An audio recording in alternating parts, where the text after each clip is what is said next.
अस्सलाम वालेकुम, good morning, आदाब, welcome to my YouTube channel MT education जाले। आई होप कि आप सभी अच्छे होंगे और आप लोगों का एग्ज़ाम बहुत बेहतरीन गया होगा। मैं बात कर रहा हूँ 18 फरवरी 2025 की, जिस दिन आप लोगों का मैथमेटिक्स का एग्ज़ाम था। उम्मीद है कि आप लोग बहुत अच्छा बेहतरीन तरीके से लिख करके आए होंगे। तो चलिए, हम लोगों ने भी क्या किया था, मैथमेटिक्स जिसका सेट जे था, हम लोगों ने कहाँ तक सॉल्व कर लिया था बाबू? 75 प्रश्न तक। आज हम करेंगे 76 मतलब 76वां प्रश्न से। तो चलिए, तो आपके पास कुछ इस प्रकार से प्रश्न खुल गया 76। तो इसका पहला 76 प्रश्न जो है कह रहा बाबू, द्विघात समीकरण इतना इतना का विवेचक है। विवेचक का मतलब क्या है? डी। डी ज्ञात करना है बाबू। तो चलिए हम देखते हैं 2x², तो a की वैल्यू 2 और b की वैल्यू -7 और इसकी 1, चलिए 6। तो आपके पास d बराबर क्या होता है formula? b² - 4ac, b² - 4ac।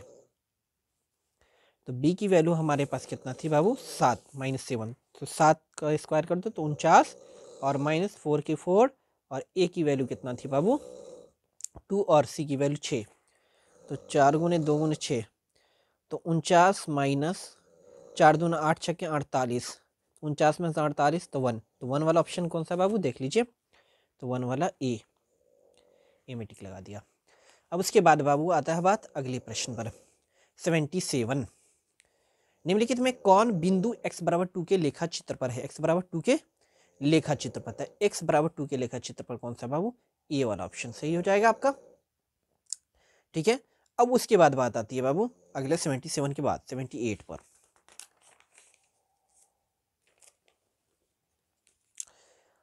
अगला प्रश्न है बाबू 78।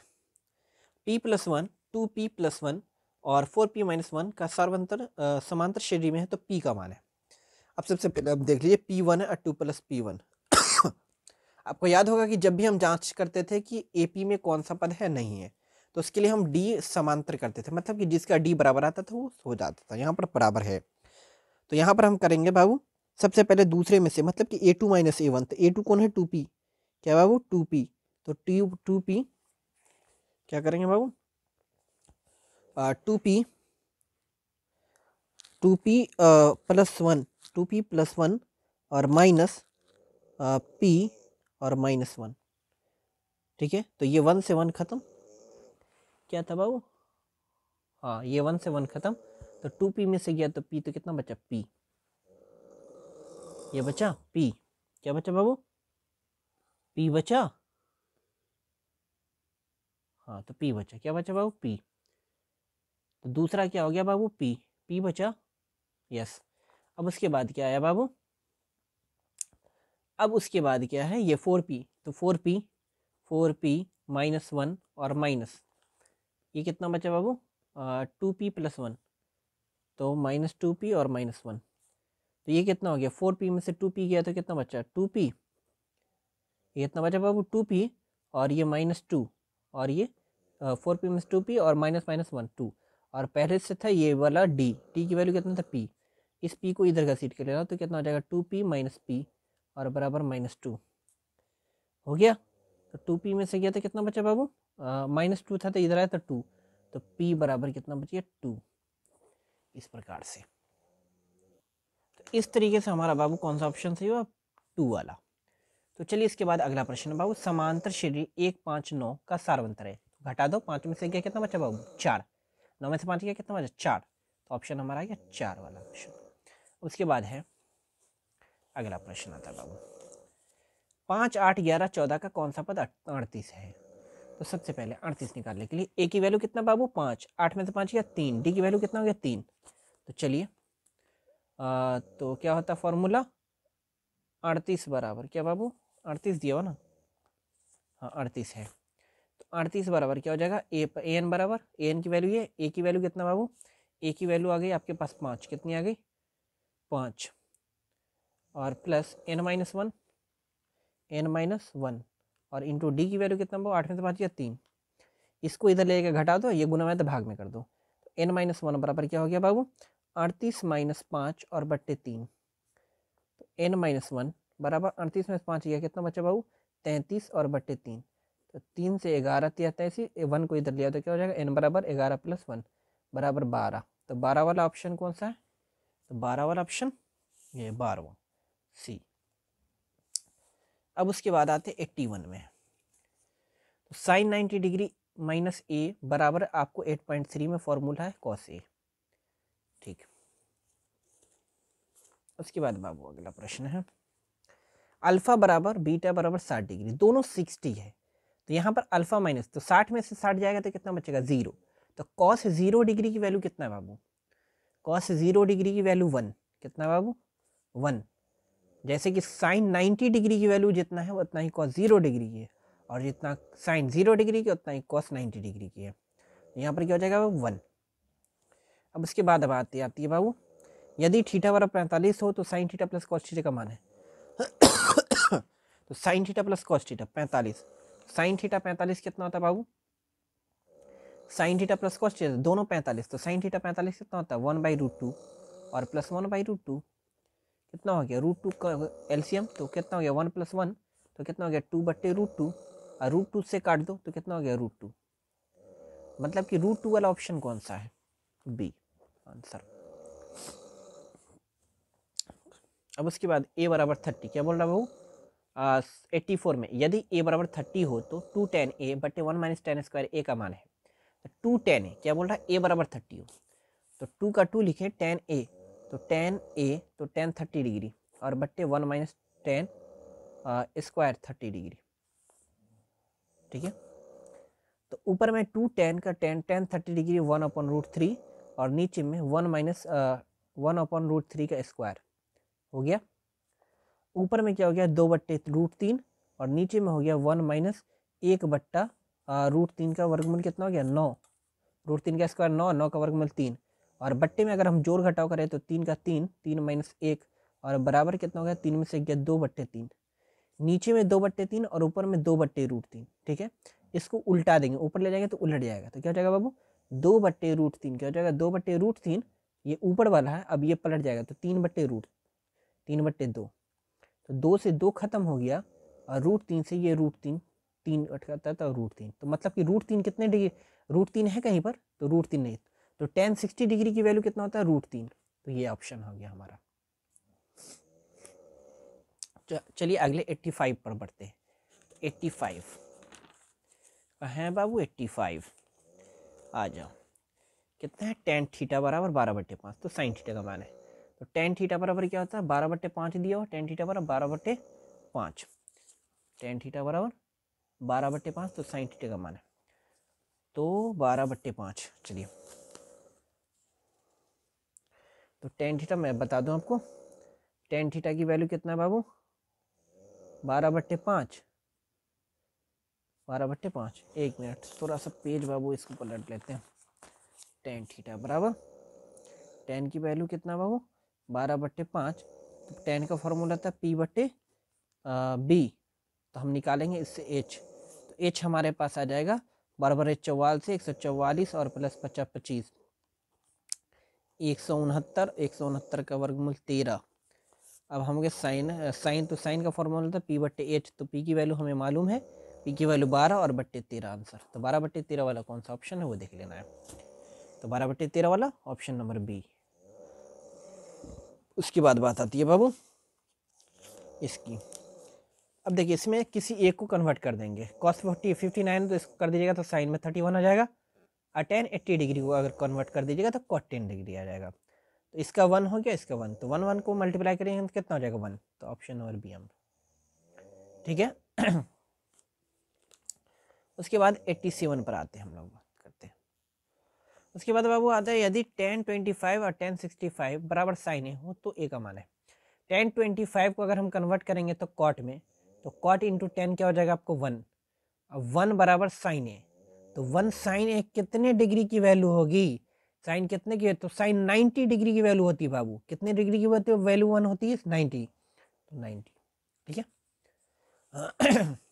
उसके बाद हम आते हैं आगे।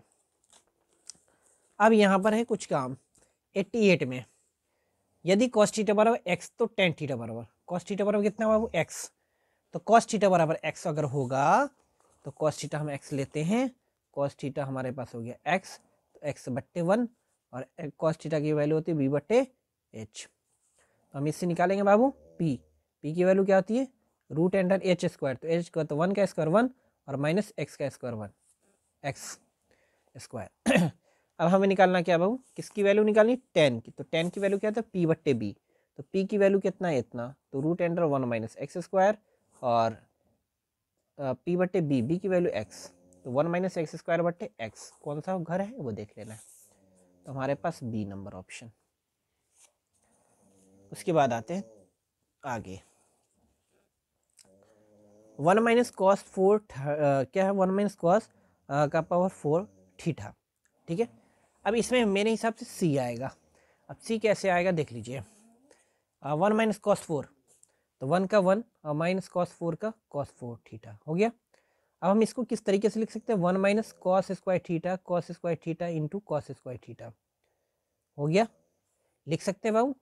अब हम इसको क्या कर दिए, 1 का फॉर्मूला आप लोगों को मालूम है, 1 का फॉर्मूला क्या हो जाता है बताइए, 1 का formula sine square theta into cos square theta होता है, sine square theta plus cos square theta होता है ना, होता है कि नहीं, सही से बताओ। और नहीं होता तो इसको छोड़ दो, इसको छोड़ दो। यहाँ पर 1 minus cos square theta into cos square theta है। अगर हम इसको यहाँ से ब्रैकेट में ले लें, इसको यहाँ से ब्रैकेट में ले लें, तो क्या हो जाएगा, 1 माइनस कॉस स्क्वायर थीटा क्या हो जाएगा, 1 माइनस कॉस स्क्वायर थीटा किसका फॉर्मूला था, बोलो बोलो ना, साइन स्क्वायर थीटा का। किसका होता है, साइन स्क्वायर थीटा का होता है ना। तो ये साइन स्क्वायर थीटा हो गया, और ये हो गया कॉस स्क्वायर थीटा। अब कॉस स्क्वायर थीटा का फॉर्मूला क्या होता है, 1 माइनस साइन स्क्वायर थीटा हो गया, बस कहानी खत्म। मतलब कि 1 माइनस कॉस किसका फॉर्मूला हो गया, साइन का। अब कॉस स्क्वायर को हम साइन में तोड़ दिए तो 1 माइनस साइन स्क्वायर थीटा, मतलब कि sine square theta into 1 minus sine square theta formula, ये वाला देख लो।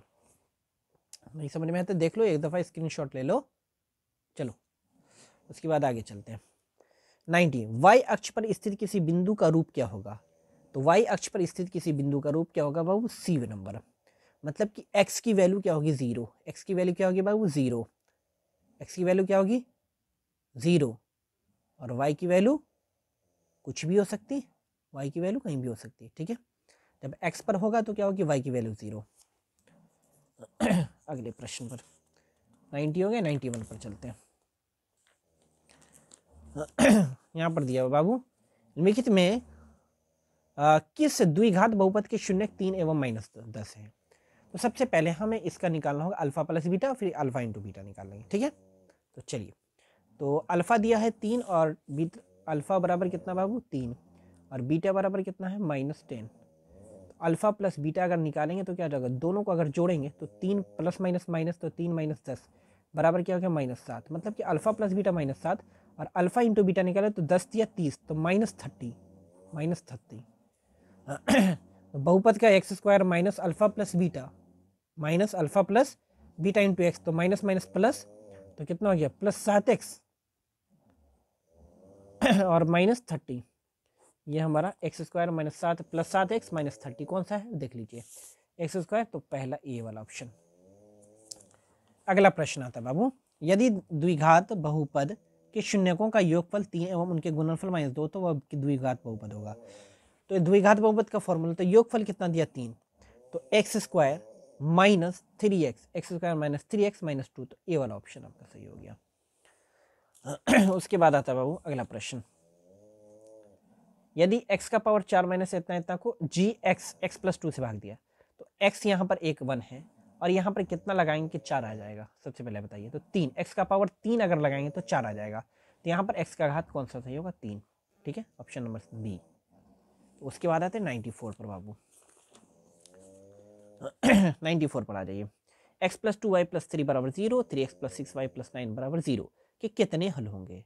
अगर हम इसका, ये कितना हो जाएगा, इसमें कुछ नहीं तो 1, तो 1 बट्टे कितना हो गया 3, 1/3, और बराबर ये 2/6, तो कितना हो गया, 2 से काट दो तो 2 तिया 6, मतलब कि 1/3, 1/3 बराबर 1/3, और फिर 3 एका ही 3, 3 तिया ही 9, 1/3, मतलब कि 1/3 बराबर 1/3 बराबर, तीनों जब बराबर है, क्या है बाबू, तीनों जब बराबर है तो क्या होगा, अनगिनत हल होगा। ठीक है, आप A1 B1 C1 और A2 B2 निकाल करके देख लीजिए, अनगिनत हल होंगे। अब उसके बाद हम आते हैं बाबू आगे, दो रैखिक समीकरणों के लेखा चित्र यदि समांतर है, क्या बाबू, लेखा चित्र क्या, समांतर है। अगर समांतर होगा, समांतर रेखा पर क्या होता है, कोई हल नहीं होता। यहाँ पर कोई दिया ऑप्शन नहीं दिया, तो कोई हल का ऑप्शन नहीं था, तो डी पर लगा देंगे सीधे। ठीक है, बच्चे ने सही लगाया। उसके बाद आते हैं 96 पर बाबू। चलिए अब यहाँ पर 96 में कुछ इस तरीके से 5x - 4y + 8 बराबर 0 और 7x + 6y - 9 बराबर 0। तो यहाँ पर a1 इतना है, b1 इतना है, c1 इतना है। तो हम डायरेक्ट है 5/7 कितना हो जाएगा ये, अगर हम करें a1 पर तो 5/7 और बराबर क्या हो जाएगा बाबू, 5/7 और बराबर -4/6 -4/6 और बराबर क्या हो जाएगा 8/-9 8/-9। यहाँ पर इसको काटेंगे तो 2 दूना 4 2 तिया 6, फिर भी ये कोई बराबर नहीं। तो तीनों जब बराबर नहीं होता प्रतिच्छेदी रेखा होती, क्या बाबू, तीनों जब बराबर नहीं होता तो प्रतिच्छेदी रेखा, और प्रतिच्छेदी रेखा होता है तो संगत होता है। क्या होता है बाबू, संगत। क्या होता है बाबू, संगत। तो संगत, इसका क्या हो जाएगा बाबू, संगत। चलिए उसके बाद हम आते हैं भाग 97। यदि द्विघात बहुपद समीकरण इतना है ताकि मूल अल्फा एवं बीटा हो तो alpha square plus beta square. तो आपको इसके लिए सबसे पहले फॉर्मूला याद होना चाहिए। तो alpha square plus beta square का फॉर्मूला होता है, क्या होता है बाबू, alpha square plus beta square का फॉर्मूला ये होता है अल्फा प्लस बीटा का होल स्क्वायर और -2 अल्फा इंटू बीटा। ठीक है, तो अल्फा प्लस बीटा का मतलब क्या है, शून्यकों का योग। तो शून्यकों का योग क्या था, -b/a। तो यहाँ पर 5 है ही पहले से, माइनस भी लगाओ तो प्लस हो गया, तो 5/3 कितना हो गया, ये हो गया 5/3 का स्क्वायर, ये हो गया 5/3 का स्क्वायर, ये वाला घर, और -2 alpha into beta. Alpha into beta क्या, c/a। तो 2/3 कितना हो गया, 2/3 कहाँ लिख रहे थे, यहाँ पर 2/3 हो गया। इसको स्क्वायर कर दो, 50 25 और 3 तिहाई 9 -2 दूना 4/3। बट्टे का जोड़ घटाव कर डालो, बट्टे का जोड़ घटाव करोगे तो 9 का 9 और 25 का 25 और -3 तिहाई 9 तो 4 तिया 12। तो 25 में से 12 जाता है 13 बचता है, तो 13/9 वाला ऑप्शन ढूंढो, 13/9 वाला ऑप्शन ए। ठीक है, उसके बाद 98 पर आते हैं। यदि द्विघात समीकरण 2x - 7x - p = 0 का एक मूल 2 हो तो p का मान होगा, p का मान होगा। तो यहाँ पर देखिए, चलिए p का मान के लिए क्या करें, मूल 2 हो तो मूल जहाँ जहाँ पर x होगा वहाँ पर 2 रखेंगे। तो 2x² - 7x, क्या लिखा हुआ, 2x² - 7, तो 2 गुने 2 का स्क्वायर -7, 7 गुने 2 और -p का p = 0। मतलब कि जहाँ जहाँ पर x था तो वहाँ पर मैंने 2 रख दिया। ठीक है, तो यहाँ पर क्या हो गया बाबू, 2 गुने 2 दूना 4 दूना 8 -7 दूना 14 और -p = 0। 14, 8 में से 14 के बाबू कितना बार 6, तो -p बराबर कितना हो गया 6 0। तो -p बराबर कितना हो गया 6 और ये माइनस इधर चला गया तो p बराबर -6। तो -6 कौन सा, ये। ठीक है, ये कितना हो गया 8, 2 दूना 4 दूना 8 8 8 में से गया 7 दूना 14, तो 14 में से 8 गया 6 -6, तो 6 और -6। ठीक, उसके बाद क्या बाबू, अगला प्रश्न, यदि द्विघात समीकरण 2x - x - 6 का एक मूल -3/2 हो तो इसका दूसरा मूल होगा। तो सबसे पहले हमको इसको निकालना पड़ेगा द्विघात सूत्र से। तो a की वैल्यू कितना बाबू 2, b की वैल्यू -1 और c की वैल्यू ये। तो चलिए निकालते हैं। तो d बराबर हम निकालना सबसे b² - 4ac। तो b की वैल्यू कितना बाबू 1 और प्लस माइनस 4ac, 4 गुने a की वैल्यू 2 और गुने c की वैल्यू -6, तो माइनस माइनस प्लस हो जाएगा। तो 1 प्लस 6 दूना 12 चौके 48, 48 और 1 कितना होता है 49, मतलब कि d की वैल्यू 49। तो -b प्लस माइनस, तो -b कितना है 1, तो माइनस माइनस माइनस प्लस, तो क्या हो गया प्लस। तो 1 plus minus root and d की वैल्यू कितना 49, 49 के वर्गमूल कितना होता है बाबू 7 और बट्टे 2a, तो 2 और गुने a की वैल्यू 2, तो 2 दूना 4, 7 1 कितना हो, एक दफ़ा प्लस में लिख दो एक दफ़ा माइनस में लिख दो, 1 + 7 और बट्टे 2 4, और ये हो गया 1 - 7 और बट्टे 4, तो ये 7 1 8/4, तो 4 दूना 8, ये 2 हुआ और इसको करोगे तो -6/4, तो 2 दूना 4 2 तिया 6, ये तो दिया ही है, -3/2 तो दिया ही हुआ है, और ये वाला आपको निकालना था तो 2 आया हमारा। तो 2 वाला ऑप्शन कौन सा बाबू, बी नंबर, तो बी पर टिक लगा दो। उसके बाद आता है लास्ट है बाबू, अंतिम प्रश्न है। द्विघात समीकरण इतना था कि मूलों की प्रकृति क्या है। तो मूलों की प्रकृति जो डी निकालेगा उससे पता चल जाएगा। तो डी की वैल्यू क्या है बाबू, आप देख लीजिए। तो डी बराबर बी स्क्वायर, तो क्या होता है, तो 6 6 36, कितना हो गया वो 36 माइनस 4, 4 गुने ए, तो 4 दूना 8 तरीके 24, तो 24, तो 24 36 में 24 किया तो कितना बचे 12, तो 12 क्या है डी से बड़ा है, तो 0 से बड़ा हुआ तो क्या हो गया वास्तविक एवं असमान, दोनों मूल्य क्या होंगे वास्तविक होंगे और असमान होंगे। तो चलिए ये आपका अंतिम प्रश्न था, उम्मीद है कि आप लोगों को समझ में आया होगा। अगर वीडियो अच्छा लगा तो वीडियो को लाइक कीजिए, चैनल को सब्सक्राइब कीजिए। चलिए मिलते हैं अगले वीडियो में इंशाल्लाह। अस्सलाम वालेकुम।